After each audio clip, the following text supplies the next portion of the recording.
వికారాబాద్ జిల్లా దామగుండంలో ఏర్పాటు చేస్తున్న ఫ్రీక్వెన్సీ రాడార్ ప్రాజెక్టు పనుల కొనసాగింపునకు హైకోర్టు అనుమతి మంజూరు చేసింది. అటవీకరణ అభివృద్ధికి కేంద్ర రాష్ట్ర ప్రభుత్వాలు తీసుకుంటున్న చర్యలపై సంతృప్తి వ్యక్తం చేసింది.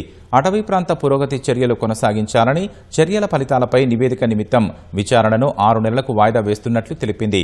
వికారాబాద్ జిల్లా దామగుండంలో 3000 ఎకరాల అటవీ భూములను రాడార్ కేంద్రానికి కేటాయించడాన్ని సవాలు చేస్తూ దామగుండం ఫారెస్ట్ ప్రొటెక్షన్ జేఏసీ హైకోర్టులో ప్రజా ప్రయోజన వ్యాజ్యం దాఖలు చేసింది.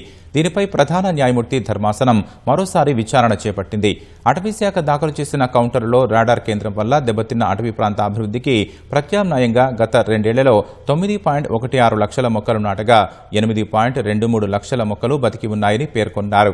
వచ్చే వర్షాకాలంలో చనిపోయిన వాటి స్థానంలో 92,000 మొక్కలను నాటనున్నట్లు తెలిపారు. వచ్చే ఏడాదిలో 582 హెక్టార్లలో తర్వాత 2,950 హెక్టార్లలో మొక్కల పెంపకానికి సంబంధించిన ప్రణాళిక ఉందని వివరించారు. వాదనలను విన్న ధర్మాసనం అడవుల పెంపకానికి చేస్తున్న ప్రయత్నాలు కొనసాగించాలని, ఈ ప్రక్రియకు 10 ఏళ్ల గడువు ఉన్న నేపథ్యంలో 100% మొక్కలు బతికి ఉంటాయని ఆశాభావం వ్యక్తం చేసింది. అటవీ ప్రాంత పురోగతి గురించి తెలుసుకోవడానికి గాను విచారణను అక్టోబర్ 5కు వాయిదా వేస్తున్నట్లు తెలిపింది.